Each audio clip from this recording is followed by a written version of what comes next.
Hello, everybody. Welcome back to my near-death experience. I'm Sedona, and today I wanted to talk about what it was like to see the light of God when I was near death. Now, this was a very beautiful, miraculous experience. What happened was I was nearly murdered, and the next morning, I think the morning after I had my out-of-body experience, I woke up to find a bright white light appear to me in my living room. And I know that sounds a little crazy, but I can assure you it's not a crazy thing to happen when you have a near-death experience, whether it's an accident or you're murdered or you're ill. It's actually very common to see a light at the time of death. There's an actual term for it, and it's called visioning. And this bright white light was so beautiful, and so its love and its compassion were just all encompassing, and it just sort of looked like a big white light energy vortex that sort of appeared to me out of nowhere, up by the living room ceiling. And I couldn't even say anything when I saw it. I was just so in awe, and all I wanted to do was just listen to this light and pay attention to what it had to communicate with me. And it spoke with me telepathically. And it was like a direct transfer of information from one source of intelligence to my mind. And I found it to be very healing. It's very hard to describe in human words the power and the love that emanated from this light. And the light downloaded a lot of information into my mind, into my brain, telepathically. A lot of the information that came through, it was truthful information. It was not easy for me to hear. A lot of it had to do with my family of origin and my father, who was a very abusive narcissist. He was a child rapist who demonized the kids, my sister and I, my older sister and I, that is. Big Sis and I were demonized, and our names were smeared to everybody because we called him out on his abuse. So what happens when a narcissist is called out? They go on a smear campaign, they turn everybody against you. They're very toxic and manipulative people. And my older sister and I had no choice but to go no contact on this family. So anyhow, God was telling me about what my father did. He sexually assaulted, his kids. He trafficked me to his friends. A lot of the stuff that came through was not positive news, but it was the truth. And I know this sounds frightening to some people, but I can tell you this was not a frightening experience, because all of the love and the care and the concern and the compassion that came from this light completely blew away any sort of pain that I might have felt hearing about this news.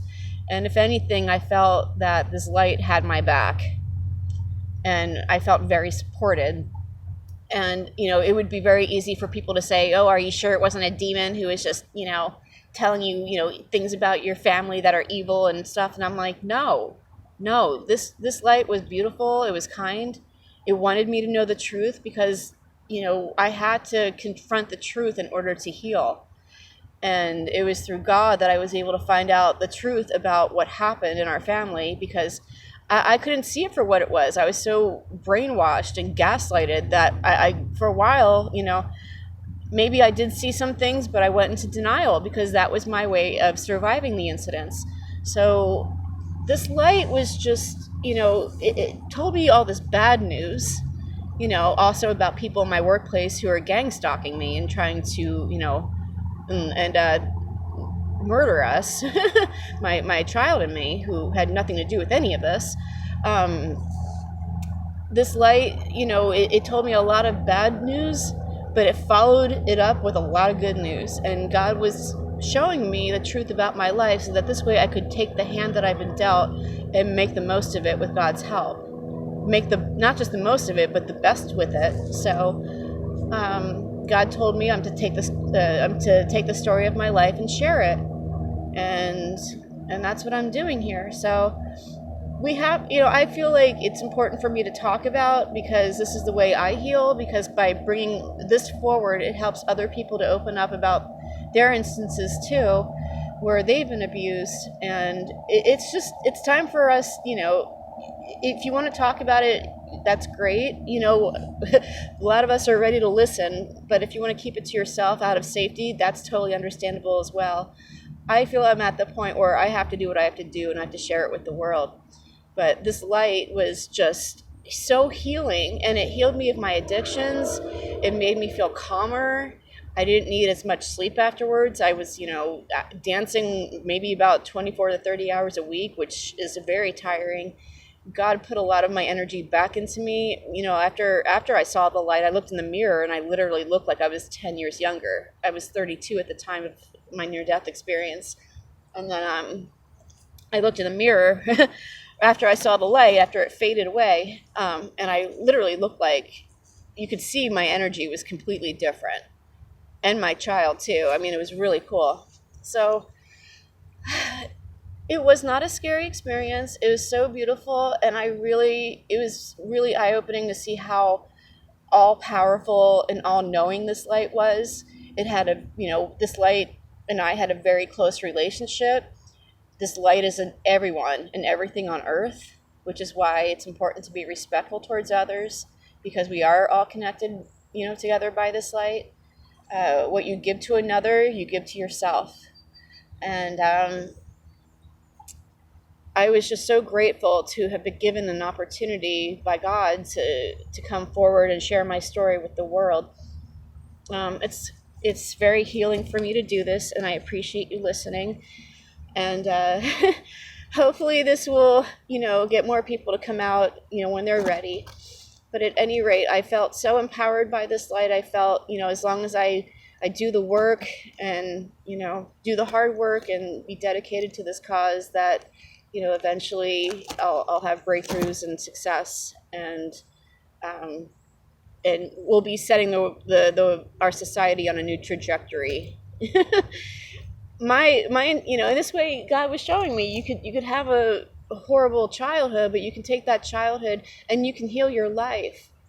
But you have to be the one who chooses to take the reins on your life and steer it in another direction. Don't allow these abusers to make you think that you're not good enough, you're not intelligent enough, it'll never happen for you, it'll never work out. They'll say these things because this is how they feel about themselves, and they're projecting it onto you. So if you have a goal or some way that you want to come forward and help heal society and heal the world, definitely, I encourage you to do so. It's very empowering, because the more that you take control of your own life and bring yourself up, that's the best kind of success. That's what's going to snuff out a narcissist. So anyhow, I just wanted to talk to you about this light. It was so beautiful. It's very common for people at end of life to see it and to feel it and experience it. It's very comforting. Nobody's going crazy or losing their marbles or mentally deteriorating. That's a bunch of BS.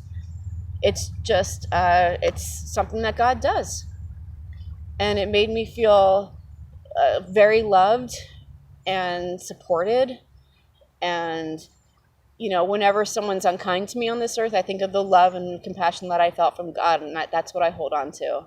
Try to anyway. Sometimes it's hard to set boundaries and, try not to take the bait, so to speak, but I'm learning. Anyhow, yeah, when you see people at the end of life reaching up on their deathbeds, it's real. What they're seeing is real. It's not imaginary, and it's meant to comfort you, and it's really to make death a less scary experience, because they know we're afraid, because we don't know what it's like, and that's normal. But I hope this helps. I hope this brings comfort. It definitely blew me away, and it's something that I will always remember forever and ever. So any questions, please feel free to ask in the comments below. Please keep your comments respectful and kind to everyone, and like, share, subscribe, and follow for more. Love you guys. Have a wonderful day, and be blessed.